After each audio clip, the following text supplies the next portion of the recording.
Olá pessoal, eu sou o William Malaco e esse é mais um episódio do podcast de negócios do Porto Ferreira Online. E para você que ainda não nos segue nas redes sociais, fica aí o nosso convite.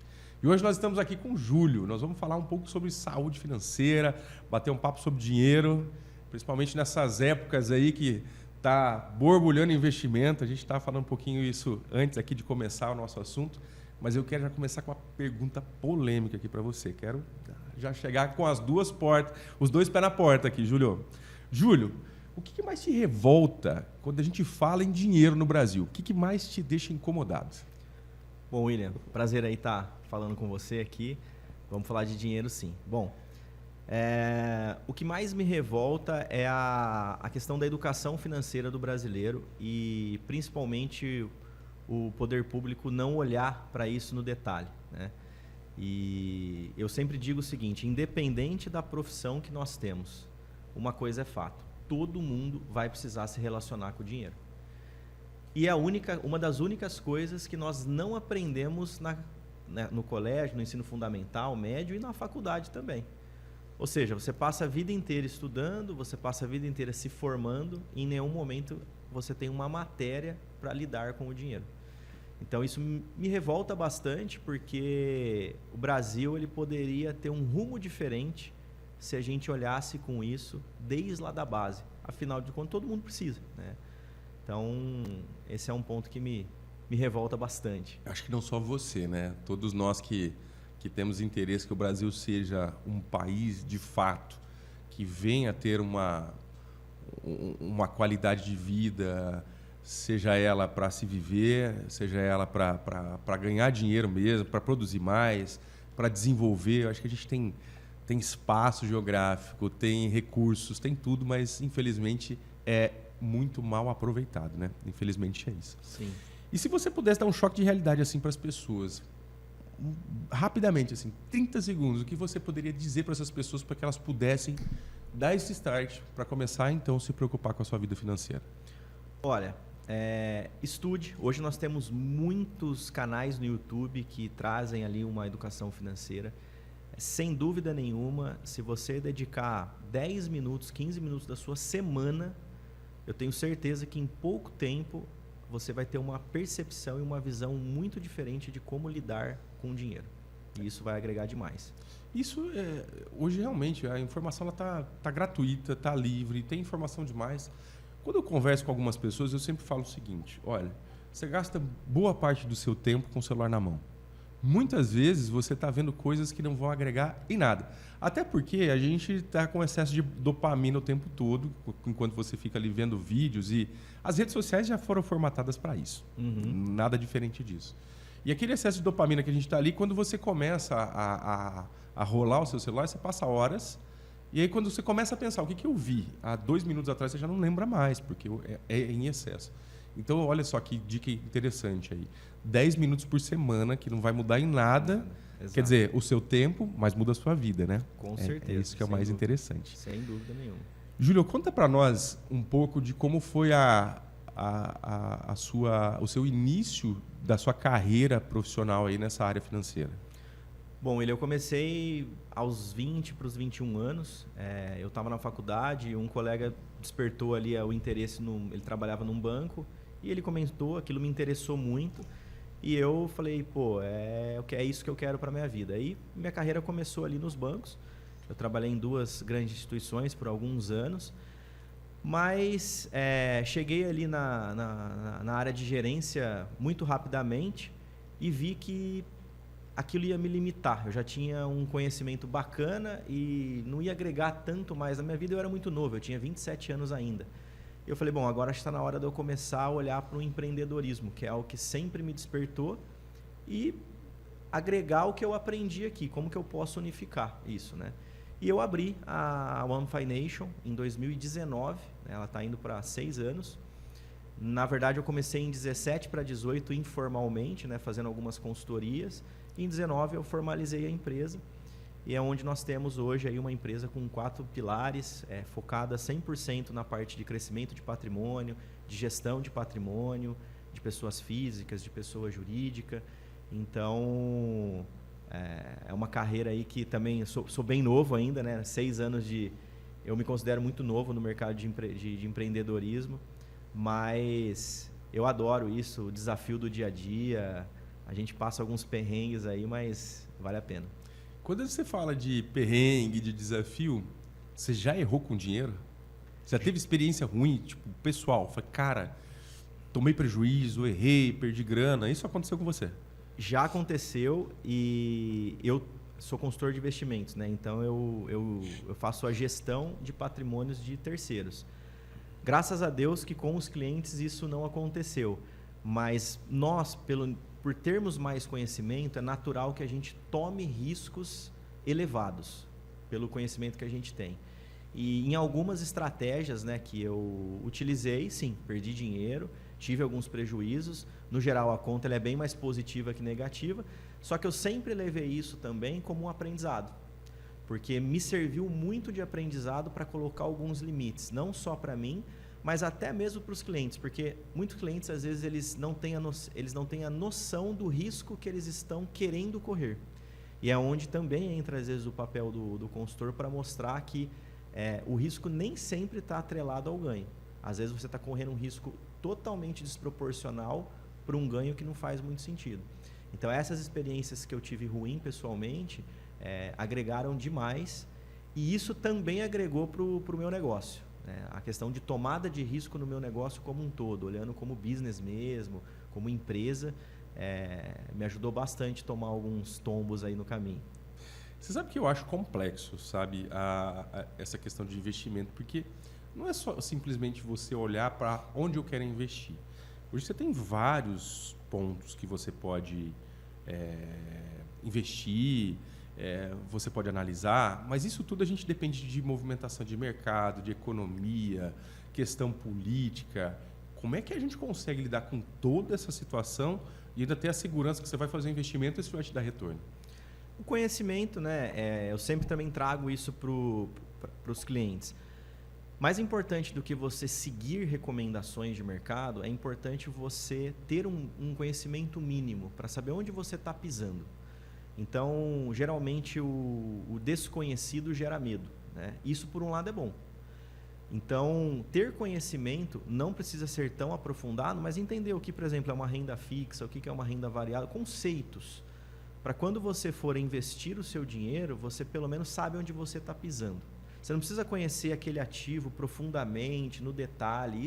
Existem analistas para isso, mas você saber onde você está indo e o caminho que você está seguindo, isso já é bem importante. Isso é bem importante. E o momento atual da economia brasileira, ela é boa para investimento ou é ruim? Para investimento é muito bom. A gente teve esse cenário em meados de 16 ali, foi o último pico que a gente teve de Selic. Isso para o investidor é muito bom, principalmente para a renda fixa. Você consegue ter ganhos bem acima da média com um nível de risco muito baixo. Se a gente for olhar hoje com a Selic que a gente está, 14,25 aí com projeção para 15, a gente está falando de ter no ano aí investimentos que vão nos pagar 16, 17, 18% ao ano com risco consideravelmente baixo. É muito dinheiro. Isso é muito dinheiro. A gente tem quantas empresas que crescem anualmente mais de 15, 16% ao ano? São pouquíssimas, pouquíssimas. Então é um momento muito bom, é uma onda aí que tem que surfar por um tempo e está sendo bastante favorável para os investidores. Então hoje quem tem dinheiro está colocando em investimento. Sim. E você teria alguma dica assim? Eu quero começar a investir. Qual que seria a primeira linha aí que eu deveria pensar ou pelo menos estudar para que eu possa entender um pouco mais desse mercado e aí sim começar a aplicar mais meus investimentos, ou seja, mensais, ou seja, um pouco de patrimônio que eu já tenho, ou seja, um patrimônio grande, porque tem muita gente que ainda é conservador, né? Uhum. Eu imagino que deve ter muita gente ainda que deixa o dinheiro guardado embaixo do colchão. A maioria é conservadora. Né? Ou deixa na poupança, que a gente sabe que já não é mais a poupança já não é mais investimento, na verdade. É um péssimo investimento, né? Bem ruim. Eu acho que tem alguns passos, né? A gente sempre traz como caixinhas para ficar fácil. A primeira caixinha que a gente tem que ter na nossa vida é uma caixinha de reserva de emergência, né? Ali eu tenho que ter investimentos, por exemplo, básicos, como um CDB, um fundo em renda fixa, coisas bem tranquilas que eu não estou visando muito a rentabilidade aqui, eu estou visando a segurança e a liquidez. Eu preciso do dinheiro amanhã, eu tenho. Ele não está travado para eu pegar daqui tanto tempo. X anos. Então, o primeiro passo é conhecer o seu orçamento financeiro, ou seja, quanto você ganha, quanto você gasta, multiplicar ali os seus gastos por 3, 6 meses e construir uma tal da reserva de emergência, né? Que eventualmente, se a pessoa perde um trabalho, enfim, tem uma situação delicada de saúde, ela tem ali um recurso para onde retirar. Depois que você constrói uma reserva de emergência, o segundo passo, aí sim, você pode começar a pensar em diversificar. Agora eu vou ter um pouquinho de um fundo de imobiliário, uma ação XYZ, só que aí requer que você disponibilize esse tal de 10, 15 minutos por semana para você começar a entender aonde você está pisando, entende? E isso vai trazer não só uma segurança para a pessoa, mas a probabilidade de fato dela ganhar dinheiro também é muito maior, né, do que às vezes o desconhecido ali. Eu vou dar o meu exemplo. Por que algumas vezes nos investimentos que eu tomei risco eu tive alguns prejuízos? Porque eu desconhecia onde eu estava pisando.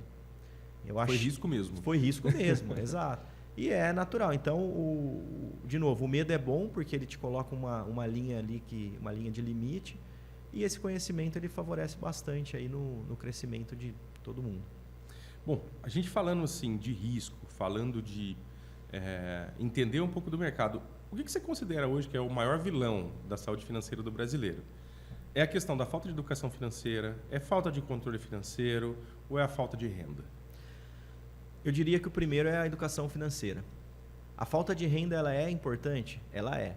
Só que eu posso te dizer conhecimento de causa, porque nós temos uma área lá de planejamento financeiro que a gente atende público de alta renda, que hoje no Brasil é quem ganha aí na média acima de 30 mil.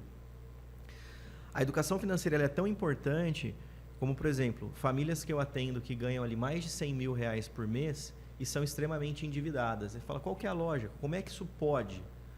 É o primeiro pilar. Então, a renda ela vem depois da educação financeira. Não adianta, se eu não tenho uma base de quanto eu ganho, quanto eu gasto. E o quanto eu ganho, quanto eu gasto, eu brinco que é que nem cortar a unha. Você tem que estar sempre olhando para o seu orçamento. Você tem que estar sempre revisitando. Não é uma coisa que você precisa fazer todo dia, mas uma vez por mês, uma vez a cada 3 meses, você conhecer e ter essa educação financeira é a base de todas as coisas. Depois você vai olhar para outras coisas. Se você não tem educação financeira, você concorda que você não sabe se você tem a possibilidade de repente pagar um curso, se profissionalizar para melhorar a sua renda? Sim. Então, se eu sou super desorganizado, se eu sou super endividado, não sobra margem para eu aumentar minha renda. Entende? E também tem aquela história, né? Quanto mais ganha, mais gasta. Tem isso também, né? Com certeza, né? Isso é o que a gente mais vê no nossa empresa. Mas você tem algum exemplo? Por exemplo, você falou de uma renda alta. Vamos lá, 100 mil reais não é para todo mundo, né? Não é uma realidade tão comum para o brasileiro. Sim. Mas pessoas que têm uma renda menor e elas conseguem, por exemplo, já começar com investimento? Sem dúvida. Hoje, a partir de R$300 ou até menos, dependendo do investimento, você já consegue começar a formar um patrimônio. Então, se engana muito as pessoas que pensam, para investir eu tenho que ter muito dinheiro ou eu tenho que ganhar muito dinheiro. Não. Se você tiver uma boa educação financeira, você vai conseguir formar um espaço para começar a investir.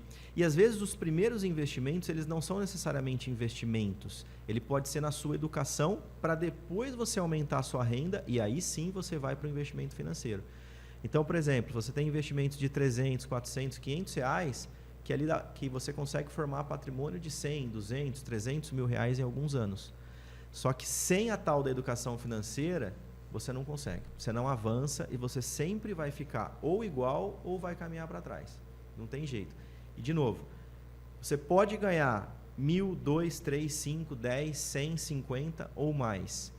Te falo com toda certeza, não é o quanto você ganha, mas é como você gasta e gere as suas finanças. Esse é o principal ponto de um controle financeiro. Entendi. Maravilha. E quando a gente fala, então, de problema financeiro, ele está mais ligado com problema técnico ou emocional? Eu diria para você que é o emocional. Hoje, sem dúvida, pelo menos falando pela área que nós atendemos, que é um público mais de alta renda, o emocional ele é o que mais pega. A questão do status, a questão do ego, isso é muito difícil de você alinhar com as pessoas. O técnico também é importante, mas, de novo, se você tem um controle, vamos lá, se você consegue ter uma educação financeira, um mínimo de educação financeira, isso já vai te trazer para um racional maior. Pô, eu posso ir aqui, eu posso ir até ali. Consequentemente, seu emocional ele fica mais alinhado. Agora, quando eu não tenho nenhum controle aqui, a vida emocional ela tem um impacto direto na vida financeira e vice-versa. Então, posso te dizer hoje que um dos maiores índices, por exemplo, de separação dos casais, a vida financeira ela está atrelada a isso, sem dúvida nenhuma. Hoje está entre primeira e segunda colocação ali. Ela fica brigando muito com a questão de traição, mas a vida financeira é, sem dúvida, uma das principais. É só um exemplo, mas isso vai replicar em todas as outras áreas da sua vida. Então, o emocional, sem dúvida, na minha opinião, é um dos principais. Sabe o que é interessante a gente bater nesse papo? Me veio uma lembrança de uma pessoa que me contou uma vez que ela teve um problema com o filho, ia embora, ia se mudar para um outro país, uma coisa assim. E isso era só ela e o filho. Isso descompensou o lado emocional. E ela virou uma pessoa extremamente consumista, de chegar na loja, comprar todos os sapatos da loja e ir para casa, chegar lá e amontoando aquele monte de calçado. E assim foi para roupa e mais coisas, até o momento que a própria vendedora da loja falou: olha, você precisa parar. Não tem mais por que você comprar tanta coisa. E onde ela se viu lá com vários pares de sapato, várias roupas que nunca foram usadas, mas realmente por conta de uma descompensação emocional ali momentânea, ela descontou isso tudo em compras. Sim, isso acontece muito, muito mesmo. Separação acontece, um rompimento emocional como esse, estresse de trabalho, né? Isso acontece muito. A gente entra naquela questão do merecimento, né? Eu faço isso, eu mereço, eu trabalho tanto, isso, aquilo, e vai, quando vê, explode tudo. De fato a gente merece, mas de uma forma organizada, né? Exato, todo mundo merece, com Todos, certeza. né? Mas tem que ter essa organização, senão você entra num ciclo de endividamento que às vezes você não consegue sair. Eu lido com muitas pessoas diariamente, né? Os atendimentos que a gente faz lá na clínica, e essa parte de negociação sempre vem comigo. E, cara, de fato, você vê quando a pessoa é organizada e a grande maioria não se organiza. Então, quando acontece uma situação de emergência, como é um caso que a gente trabalha lá na clínica, né, que é tratamento odontológico, e muitas vezes a pessoa perdeu o dente, não está mais se alimentando, não tem mais vida social e tudo mais, ela se vê numa situação onde ela não tem recurso para poder fazer o tratamento. Isso nos deixa muito chateado, porque é uma situação onde a pessoa realmente precisa de um tratamento. Não é luxo, não é porque... né, e é triste porque você vê que a pessoa realmente não está minimamente preparada para poder fazer qualquer tipo de coisa assim, né? Agora, na sua avaliação, Júlio, qual que é o perfil de brasileiro que está mais ferrado financeiramente? Assim, você consegue descrever isso para a gente? De classe social, por exemplo? Ou assim, de desorganização, enfim. O cara que está mais ferrado financeiramente é aquele que, tipo assim, ganha pouco, é aquele que é desorganizado, é aquele que gasta demais? Quem é o perfil que você mais olha e fala, poxa vida, esse aqui vai dar trabalho para consertar, por exemplo? Olha, a gente atende muito profissional liberal. O profissional liberal, em geral, ele tem uma renda ali que é variável, né? Ela, às vezes, sofre uma variação significativa. Então, esse é um público que tem que ter uma atenção a mais. Por questão de receita, questão de despesas e tudo mais. Então, o profissional liberal ele é um profissional que ele sofre um pouco mais. O CLT, ele já tem mais uma estabilidade. Então, aí é mais voltado para a organização pura mesmo. Agora, o profissional liberal ele tem que ter uma organização e ele tem que ter um degrau a mais ali de olhar um pouquinho mais para frente, entender a receita média, aí já é alguns passos adicionais. E o que é muito difícil, porque, imagina, se você não tem a base construída, como é que você vai evoluir ainda em cima disso? Entende? Então, de novo, a gente cai de novo no pilar da educação financeira. E é algo que a gente trabalha muito dentro da nossa empresa.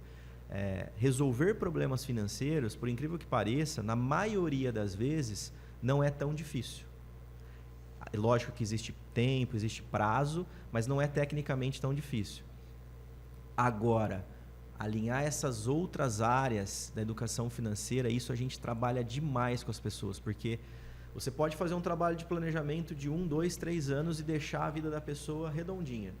E aí, se a pessoa não se estruturou, não entendeu o que é uma educação financeira e não aprendeu, em poucos meses ela volta para o caminho que ela estava. É natural, né? É natural. A gente está habituado a ter um ritmo. E aquilo que você mesmo falou, eu mereço, muitas vezes eu quero, né? Nem sempre eu posso, né? E é isso que acontece. E qual que é a mentira hoje que as pessoas mais vendem sobre dinheiro, cara? Olha, dinheiro fácil, né? Hoje, infelizmente, a gente tem esses jogos aí de tigrinho, enfim, um monte de casa de apostas. Então, infelizmente, as pessoas acreditam muito no tal do conto do vigário, né? Eu vou ganhar dinheiro rápido, eu vou ficar milionário rápido. E vamos ser sinceros, quantas pessoas você conhece que ficou de fato milionária do dia para a noite? Não existe. Patrimônio se constrói com o tempo e é muito difícil e muito suado. Tem que trabalhar demais para construir patrimônio. Então, infelizmente, essa é uma situação que a gente vê muito, é uma das mentiras gigantes que acontece. E pega, quanto mais as pessoas tiverem conhecimentos, pouco conhecimento nisso, na parte de investimento, na parte de educação financeira, mais fácil elas caem nisso. E a gente vê isso diariamente. Quantos golpes a gente não vê no noticiário aí, caiu isso, caiu aquilo, perdeu tanto. Infelizmente, é uma mentira recorrente. E uma outra coisa, né, que o pessoal sempre... ditado popular, né? Dinheiro fácil vai fácil, né? Sim. Então, realmente, construir um patrimônio tem que ter muita dedicação, leva tempo, organização e muito cuidado, né? Sem dúvida. Muito cuidado. E, Júlio, hoje a gente vive uma realidade no Brasil que é muito natural, de muitos e muitos anos, onde a pessoa fala, poxa vida, né, eu vou trabalhar, vou estudar, vou arrumar um emprego, vou ganhar o meu salário, depois eu me aposento e vou viver a minha vida. Isso é uma realidade ainda da aposentadoria ou você acha que esse sistema já está quebrado, já está falido? Porque cada vez mais, conforme os anos passam, você tem uma somatória entre ter o tempo de trabalho mais anos de vida para que você se aposente, né? Então, quer dizer, é uma geração, por exemplo, a minha geração, não sei mais se vai ter aposentadoria, eu acredito que você seja um pouco mais jovem que eu, mas eu já acredito que isso não vai existir. De fato, você acredita que é isso mesmo? Ou não? Podemos ficar tranquilos. Vamos lá pagar o nosso fundo de garantia, lá recolher o INSS que eu vou estar tranquilo. Não. A gente brinca que o INSS significa isso não será suficiente. E cada ano que passa vai piorar. Se você quiser que não fique nas minhas palavras, todo mundo pode entrar lá no site do INSS, tem lá a projeção para os próximos 10, 15, 20 anos. Hoje a gente tem uma quantidade de... não sei se as pessoas sabem, mas o INSS funciona basicamente numa estrutura de pirâmide mesmo, porque quem recebe, as pessoas que pagam, né, quem está na atividade paga uma participação do seu salário ali, e quem está recebendo recebe esses valores. A conta já não fecha, são muitos bilhões no rombo anual que tem um custo para o governo. A cada ano que passa, isso é pior. Se as pessoas não tomarem conhecimento em construir a sua aposentadoria, eu não vou dizer para você que o INSS vai extinguir, mas a probabilidade é que daqui a pouco todo mundo ganhe um salário mínimo, independente de quanto você contribuiu. Se um salário mínimo hoje não é suficiente, imagina daqui 10, 15 anos. A probabilidade de ser pior ainda é muito grande. Então, sem dúvida nenhuma, construam a sua aposentadoria de forma independente, seja no mercado imobiliário, seja financeiro, não importa. Mas depender do INSS... Não dá mais. Mas Esquece. isso se replica em outros países, né? Isso não é uma realidade só do Brasil, né?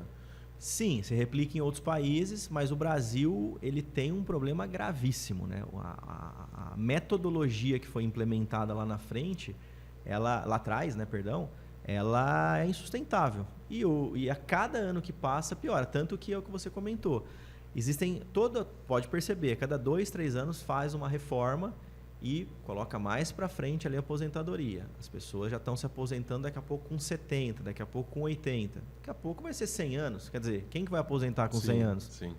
Ninguém. Então, já não é mais uma realidade, né? E não só isso, né? A questão também do valor a ser recebido. Então, além de aumentar o tempo para você começar a receber, o valor ele diminui. Ou seja, 2 pontos horríveis aí, né? Então, Sim. Tem que construir a tua previdência, a tua aposentadoria de forma independente para não depender desse sistema, que já é falido. Vamos lá. Uma das coisas assim, ó, a gente falando em questões culturais, né? Então, antigamente a gente ouvia muito isso dos nossos avós, dos nossos pais. Trabalha que lá na frente você vai ter sua aposentadoria, você vai viver tranquilo. E as pessoas realmente se aposentavam antes, se aposentavam com salários maiores, mas já não é mais uma realidade. E uma das coisas também que a gente ouvia muito era o seguinte: quem casa, quer casa, né? Então, você teria, para você ter uma vida mais tranquila, você teria que ter a sua casa própria. Isso é uma realidade ainda? Ou a casa própria pode ser uma armadilha?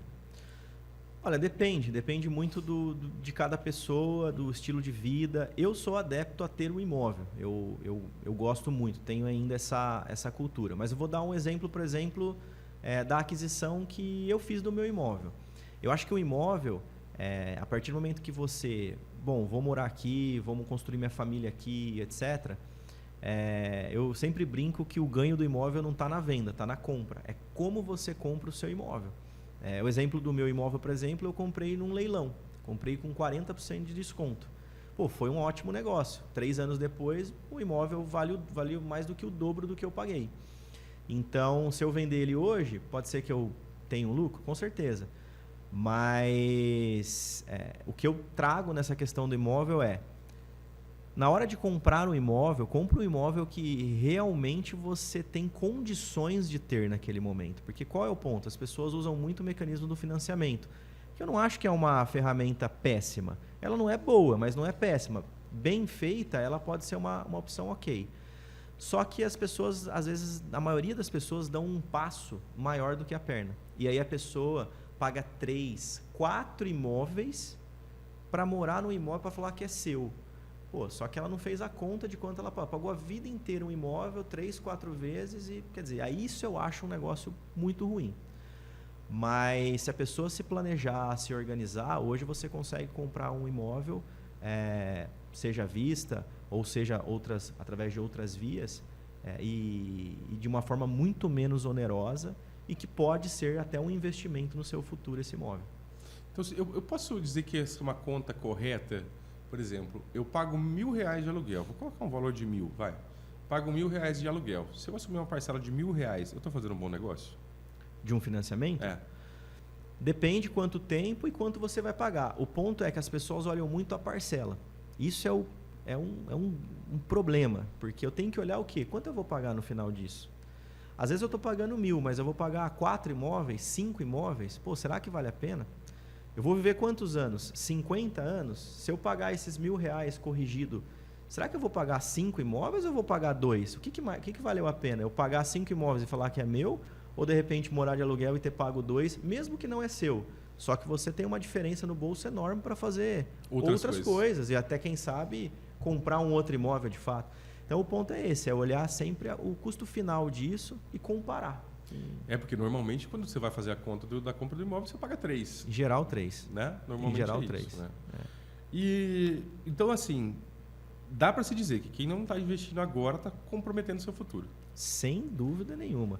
Se a pessoa não olhar para o futuro e construir um patrimônio para ela, infelizmente ela vai ter 2 caminhos.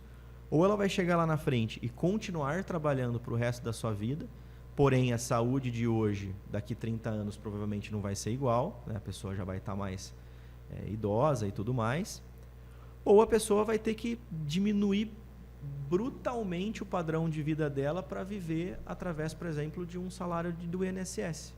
Que hoje a gente sabe que na velhice a pessoa tem que tomar medicamento, que são caros. Muitas pessoas, o que ganham de INSS hoje, gastam na farmácia. E o resto? Como é que se alimenta? Como é que mora? E é fato, cara. Eu vivencio isso diariamente. Diariamente. Pessoas que têm ali que tentar sobreviver com salário mínimo, tem muito gasto com medicamento. Muitas vezes está pagando aluguel. né? E tem todas as outras despesas. Então, realmente é muito difícil. Sim. Muito difícil. Vamos lá. Para quem está perdido, está endividado, está travado, qual que é o primeiro passo que tem que dar? O primeiro passo é sentar, eu sempre digo que é fazer o arroz com feijão. Não entende nada? Pega um papel e uma caneta, anota todas as suas despesas, anota todas as suas entradas, faz uma conta, está no déficit, está negativo, o que eu consigo eliminar aqui que por um curto espaço de tempo? Não tem possibilidade? O que eu consigo gerar de trabalho extra para aumentar a minha renda aqui? Então, a primeira coisa é colocar tudo no papel, fazer uma análise que qualquer pessoa com qualquer nível de conhecimento consegue fazer, é só ver se está positivo ou negativo e tomar ali algumas decisões. A partir disso, a pessoa começa a ter uma noção ali do seu orçamento. E aí, o segundo passo, depois que ela, vamos dizer, está ali no 0 a 0, invista em conhecimento. Para você se transformar um profissional melhor, ser melhor remunerado, para que você consiga crescer na sua vida, avançar e etc. Maravilha. Mas é muito difícil quando a gente fala de quem está ganhando na base, né? No salário mínimo. Exato. Por isso que, para o público de baixa renda, eu sempre trago... A gente tem um trabalho que a gente faz na comunidade da nossa igreja, que a gente tem um curso básico de educação financeira que a gente oferece de forma gratuita. E a maioria das pessoas são baixa renda, que é totalmente o oposto do que nós atendemos. Porém, o que eu sempre trago é exatamente isso. Vamos fazer o básico. Vamos fazer uma lista, vamos ver quanto que está. Não se preocupe nesse primeiro momento em investir financeiramente. Invista em você. Porque não existe mágica. Se eu tiver um orçamento... Se eu sou uma pessoa de baixa renda, ganho um salário mínimo ali, eu tenho que primeiro fazer meu orçamento fechar, através dessas estratégias que eu comentei do básico. E o segundo, eu não preciso ficar nesse primeiro momento olhar para investimento financeiro. Invista em você para você ganhar mais. Se você ganhar mais e conseguir controlar a sua despesa, você vai se transformar um profissional melhor e a tendência é que com o tempo você vá ganhando cada vez mais. Então não existe mágica, não existe, eu ganho um salário mínimo, eu vou ficar milionário? Olha, pode até ser que você fique, mas eu acho que é impossível isso. Você tem que ganhar mais. E para ganhar mais, você tem que ter mais conhecimento, você tem que ser um profissional melhor. Mas não adianta você só ser um profissional melhor e não organizar a sua vida financeira. Você não vai conseguir dar esse próximo passo. Eu vejo que então isso é um recado para quem está começando a sua carreira. Porque quem começa a carreira ainda está na casa dos pais, talvez a despesa possa ser dividida ali até para ajudar na casa, mas é muito menor do que você pagar todas as contas, por exemplo, de aluguel, água, luz, enfim, todo esse tipo de coisa. Então, eu acho que o recado fica para quem está começando a carreira também. Pega uma parte do que você está ganhando no momento e vai investir em conhecimento, porque aí você vai subir, escalar os degraus da sua carreira e de ganhos, vai escalonando isso. O grande problema é que a maioria das pessoas não querem isso. Eles querem que aconteça por sorte, que a gente falou do tigrinho, Exato. Né? E não quer, de fato, se esforçar para que você possa ir alavancando. E eu, na minha experiência de vida, eu só consegui conhecer pessoas que foram escalando, que de fato foi estudando, foi se desenvolvendo, foi buscando, foi se reinventando, foi empreendendo, foi quebrando a cara ao longo do tempo para poder escalar esse tempo. E uma das coisas que eu acho que é muito importante, tanto para a questão de investimento ou para a carreira, é a inteligência emocional. É como é que você lida com as situações que vão aparecendo durante o caminho. Sim. Porque isso vai aparecer para todos nós. Garanto que, por mais que hoje você lide com vários milhões, que pessoas confiem em você, mas você também teve que lidar com várias situações, ou lida até hoje. Sem dúvida. Né? Com situações onde o lado emocional ele pesa muito. Então, se você não tiver essa inteligência emocional também, você não vai conseguir sair do lugar.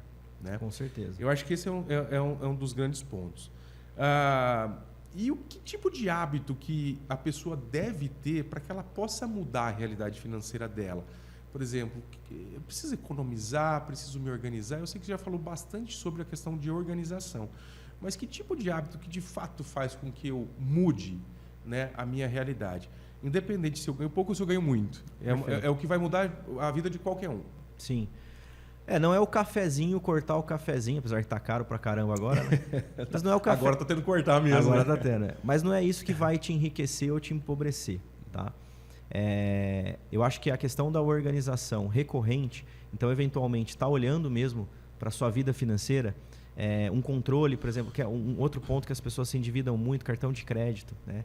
Pô, o que eu parcelo, o que eu não parcelo, como eu usar essa ferramenta, quanto que eu posso colocar um teto de gastos ali, né? Poxa, quanto que eu posso de fato gastar por mês e respeitar isso, né? Acompanhar o seu cartão, fazendo esse checklist na sua vida financeira, vai ficar muito mais fácil a sua vida. E como você falou, a questão da gestão emocional. Muitas das vezes a gente quer, mas a gente não pode. Então, quando você tem um mínimo de conhecimento da sua vida financeira, você sabe até onde você pode ir. Opa, eu quero, mas talvez esse mês eu não posso, mas o mês que vem eu posso. Desde que eu me organize. Desde que eu me organize, entende? Então, não é deixar muitas vezes de ter, mas é o momento que eu posso ter, né? E não é a qualquer momento, qualquer hora. A vida não é assim, em tudo. Eu não faço o que eu quero, a hora que eu quero, onde eu quero. Eu preciso respeitar algumas regras. Por que a gente não respeita essas regras da nossa vida financeira? Né? Então, eu acho que é um caminho que qualquer um pode fazer. E existe alguma crença que pode limitar, cara, a prosperidade? Você acha que tem isso? Com certeza tem. O que em geral as pessoas aprenderam lá atrás? Que o dinheiro é sujo, que quem tem dinheiro é uma pessoa ruim ou pisou em alguém. Então isso é uma crença... Teve que trapacear para isso. Teve que trapacear. Isso, infelizmente, está enraizado nas pessoas, né? E isso limita demais as pessoas crescerem na vida. Quem tem dinheiro é isso, quem tem dinheiro é aquilo. E não tem nada a ver, né? Claro que existem más pessoas em todos os lugares, em todos os segmentos. Sim. Mas longe disso, o dinheiro não tem culpa disso, né? O dinheiro é apenas uma ferramenta para te enriquecer ou não. Vai depender da forma que você age com ela. Então, existem muitas crenças limitantes. As pessoas muitas das vezes não acreditam no potencial que elas têm. Eu sou assim, eu venho de uma família assim. Eu venho de uma família humilde, né? O meu pai, ele é uma pessoa que com 14 anos, ele fugiu de casa, porque era uma vida muito humilde, e construiu... Meu pai não é uma pessoa milionária, mas ele construiu um bom patrimônio. Que deixou ele tranquilo. Que deixou ele tranquilo na velhice dele. Da mesma forma, a minha mãe, e eu cresci aprendendo isso, né? Meu pai é um empreendedor, né? Então, eu aprendi a quebrar esses padrões muito cedo, né? E eu vejo, conversando com muitas pessoas, que as pessoas têm muita crença limitante sobre o dinheiro que barra o crescimento das pessoas. Júlio, então a gente também pode dizer que a influência da família tem muito a ver com a nossa relação com o dinheiro. Você acha que a sua família te influenciou para que você pudesse ter uma cabeça diferente, ter essa vertente de pensar em investimento, de mudar de vida, de cada vez melhorar mais e até mudar a vida das pessoas? Logicamente, que eu acho que essa é a grande missão que também você tem, né? Sim. Eu creio que ajuda, mas não é um fato determinante, tá? Com certeza.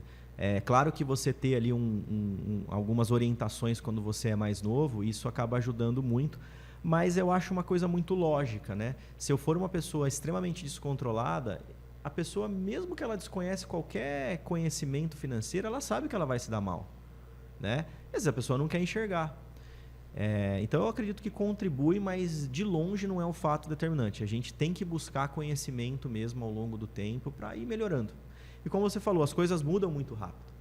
Então, às vezes, uma estratégia que eu usava há um ano atrás, talvez ela precise ser afinada hoje. Na vida financeira é a mesma coisa, né? Então, eu acho que o conhecimento ele precisa estar continuamente sendo reformulado. E por que eu falo muito assim? De novo, o dinheiro ele é algo que vai fazer parte da nossa vida até o último dia da nossa vida. Poxa, se eu não aprender a me relacionar com ele, eu vou me dar mal. Não tem outro caminho.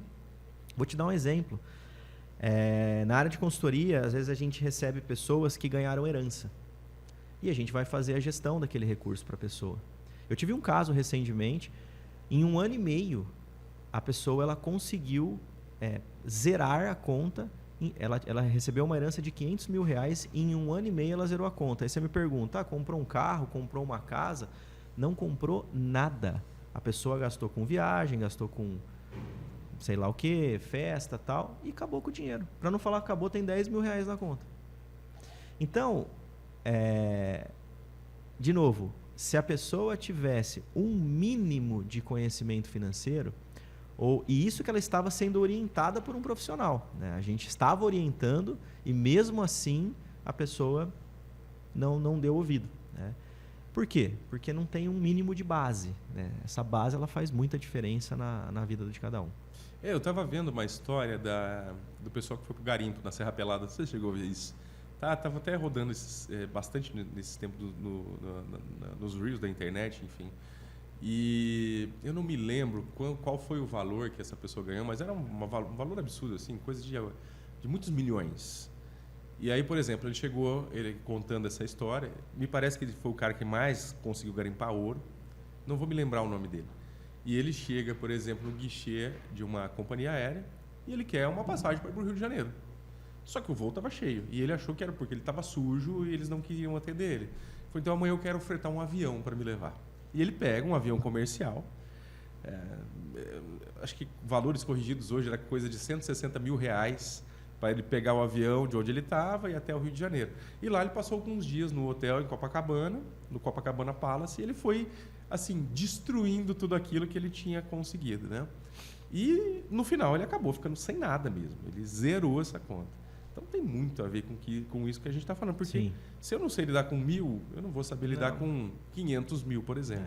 E vou te falar, a não ser que você ganhe esse dinheiro, você nunca vai chegar nos 500 mil, se você não sabe lidar com 1.000, com 10 mil.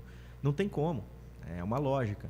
Então, e aí você cai nesse ponto, você pode ganhar, dar uma sorte, alguma coisa, mas você vai voltar para onde você estava. Isso é fato mesmo. É porque 500 mil, se você for pensar, cara, dependendo do que você for fazer, gasta muito rápido. Sim. Muito rápido. Eu vou para um resort. Mas você pode dobrar esse dinheiro se você tiver uma boa cabeça, né? Ou triplicar, enfim. Uma conta básica, vou levar 5 pessoas para um resort no Nordeste. Se bobear, vai 50 mil, já foi 10%. Exato. Mas aí eu vou te dar uma outra orientação. Vai ser de graça, hein? Imagina que você tem 500 mil e aí você quer fazer essa viagem de 50 mil. Por que você não, por exemplo, hoje, 1%, tá tranquilo ter uma rentabilidade, 5 mil por mês? Por que você não parcela em 10 vezes no cartão, você vai manter ganha milhas, mantém seu padrão e realiza seu objetivo? Esse é o ponto da educação financeira. Às vezes, a falta de conhecimento nos faz tomar decisões que a gente vai se dar mal. Entendeu? Então, foi um exemplo que faz total sentido. Isso acontece desde decisão básica até uma decisão mais avançada. Sim. Que eu vou tomar na minha vida. Sim. Eu sempre digo o seguinte, todos os dias na nossa vida a gente toma decisões financeiras. Você define se você vai sair para trabalhar de Uber, se você vai sair para trabalhar de carro, de ônibus, ou seja, você tem algumas opções para se transportar. Isso tem um custo envolvido. Sim. É uma pequena decisão. Qual que é uma grande decisão? Se eu vou comprar um carro financiado, se eu vou comprar um carro de 50, de 100, de 200, isso vai replicar para uma casa. Então, quanto maior a decisão que eu vou tomar e menos conhecimento eu tenho, a probabilidade de eu errar é enorme. Júlio, a gente já está caminhando mais para encerrar aqui o nosso bate-papo, que está sendo muito legal, muito produtivo. E o que te move, cara, para você fazer isso todos os dias? Porque, como a gente está falando, tem emocional, tem uma série de coisas que acontecem, lidar também com o dinheiro dos outros. O que te move, cara, em pensar em finanças todos os dias? Quando eu abri a nossa empresa, que é a OnFinancial, o principal ponto era mudar as pessoas que passarem por lá, seja numa área de planejamento, de consultoria, ou seja, fazer com que essa pessoa evolua financeiramente. A gente sabe que a maioria vai se achegar com um nível de conhecimento muito baixo financeiro. O nosso papel, a nossa missão é transformar a mentalidade dela, seja para organizar a vida financeira dela, seja para cuidar do patrimônio dela, ou seja para ela formar um patrimônio. Então, a nossa missão ela está alinhada ao crescimento dos nossos clientes. Foi para isso que a OnFinancial foi desenvolvida e é isso que a gente vem fazendo desde 2019, por mais de 200 famílias que a gente já atendeu. E conseguiu mudar essa realidade? Da grande maioria, sim. Júlio, por que você não mudou de algumas? Né? Por que o nosso time não conseguiu mudar de algumas? Emocional, crenças limitantes são, sem dúvidas, foram um dos principais pontos que as pessoas não acreditaram nelas. Elas não acreditam, elas se limitam, não entendem a capacidade que elas possuem. E também alguma coisa relacionada a ego, status, né? Que infelizmente isso acontece.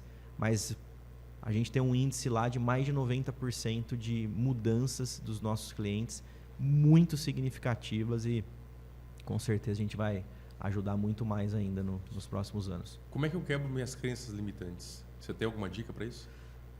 Olha, pega muito o lado emocional, né? Então, se autoconhecer é muito importante. Dependendo do nível da sua crença limitante, buscar a ajuda de um profissional qualificado, um terapeuta, um psicólogo, isso pode ajudar demais, tá? O dinheiro, ele também está atrelado muitas vezes a fatores que não se limita apenas na questão psicológica. Eu conheço pessoas que precisam ser medicadas em algumas vezes por conta da compulsão, né? Então, como que eu descubro isso? Buscando, às vezes, um profissional nesse sentido. Então, o autoconhecimento, ele é fundamental para você quebrar suas crenças limitantes. Aceitar que você tem e você buscar ajuda. Exatamente. Porque, assim, a maioria das vezes a gente não consegue sozinho, né? Isso não dá para ser feito sozinho. E a busca por profissionais. E é para isso que acho que essa é a grande missão da sua empresa, né? Sim. Bacana. Olhando hoje, onde você está, né? No momento que você está. E olhando para o Júlio lá de 18 anos. Quando você... Foi mais ou menos essa idade que você falou que começou, né? A sua carreira profissional? Em torno de 20 a 21 anos. 20, 21. Tá, então vamos lá pegar o Júlio de 20 anos, 21 Trabalho anos. desde os 12, né? Mas era outro segmento que não tinha nada a ver. O que você consegue olhar e falar assim, para aquele Júlio, pô, o que você falaria para ele hoje? Para quem começou lá com 20, 21 anos? Olha, você deveria ter empreendido mais cedo. Eu acho que eu traria esse conselho, você não precisava ter tanta experiência quando você achava que precisava, poderia ter empreendido antes. Que eu acho que a gente... na verdade, a gente aprende fazendo. Essa é a realidade. Verdade. Não tem jeito. A teoria é importante, mas a gente aprende fazendo. Então, eu acho que, como eu gosto muito do empreendedorismo, sou muito fã disso, eu daria esse conselho. Você deveria ter começado com 18, não com 27, quando você começou. É verdade, cara. A gente aprende mesmo no dia a dia. E aquilo que a gente tem de conhecimento hoje, muitas vezes ele não vai te dar tudo aquilo que você precisa naquele momento, e você vai buscando, vai aprendendo. E o empreendedorismo é muito bom por conta disso, cara. É desafiador, logicamente, porque quando você empreende, você depende de vários fatores, né? Economia, mão de obra, enfim, tudo que a gente tem que estar muito atento a isso, mas é muito bom, né? Eu também sou extremamente fã, eu também penso a mesma coisa, eu deveria ter empreendido antes. Sem dúvida. Porque lógico que todas as experiências que eu tive me agregou muito para o que eu posso fazer hoje, mas se eu tivesse empreendido antes também, acho que teria sido muito bom. Eu acho que, para mim, também não teria feito tanta diferença, não, né? Acho que a partir do momento que você tem vontade, garra, determinação no que você quer, já é 90% do seu sucesso, né? Não vai ser fácil, vai ter muita dificuldade, muito mais dificuldade do que qualquer outra coisa, mas se você tiver esses pilares, eu acho difícil de não dar certo. E eu acho que o Brasil, cara, é muito amplo para ter muita gente empreendendo em muitos ramos de atividade. Falta gente colocando em prática aí tudo que tem na cabeça. Mas, lógico, muito pé no chão, né? Porque tem gente também que tem umas ideias muito malucas e que não faz o dever de casa, que é isso, botar no papel, entender um pouquinho de mercado, fazer um pouquinho ali entender o marketing, sobre praça, sobre o seu preço, sobre como você vai promover o seu produto. Porque também, se você não fizer isso, você não vai ter o sucesso. Sim. Júlio, para deixar aqui como dever de casa, para quem está assistindo esse nosso podcast, que dever de casa que as pessoas que querem começar a trabalhar com investimento, querem começar a investir, começar a construir o seu patrimônio, qual o dever de casa que você deixaria hoje para essas pessoas? Bom, o primeiro passo é organizar a sua vida, né? Em conhecer o seu orçamento financeiro. A partir disso, construir ali uma reserva mínima, né, para as variáveis da vida que vão acontecer, tá?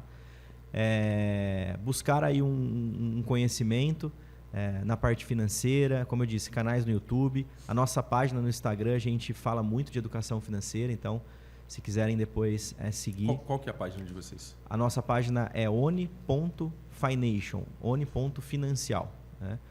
Lá a gente semanalmente está colocando dicas ali de como investir e outras coisas. E acho que é isso, assim, fazer esse... De novo, é o arroz com feijão bem feito, funciona para qualquer um. E depois, quando você estiver mais maduro, mais confiante, aí você vai avançando os níveis conforme você vai desejando. Maravilha. Júlio, quero agradecer muito, cara, a sua participação aqui. Acho que foi valiosíssimo tudo isso que a gente falou, vai dar um norte para muita gente. E você que está vendo isso tudo aqui, está precisando de uma mudança, siga lá as redes sociais. Se você é um profissional liberal que precisa de ajuda, busque isso também. Eu sei que você também tem outras vertentes ali de investimento, você trabalha com algumas corretoras de investimento também, né? Sim, nós temos ali a área de planejamento, que é a Organização para Profissionais Liberais, a área de consultoria, que a gente atende nas principais corretoras do Brasil, consórcio também, atendemos as principais administradoras, e seguros e proteções. Temos esses 4 pilares aí fundamentais. Maravilha. Então, para quem estiver precisando, pode buscar aí, que vocês vão ter ótimas ferramentas aí para te auxiliar no dia a dia. Júlio, mais uma vez, obrigado. Eu que agradeço. E para você que está nos acompanhando até aqui, nos siga nas redes sociais, tá? Podcast Negócio Porto Ferreira Online. Sigam também a página do Porto Ferreira Online, que vocês vão acompanhar todos os cortes desse podcast e também várias notícias do dia a dia, atualidade, tem muita coisa bacana por lá. Gente, muito obrigado para quem chegou até aqui.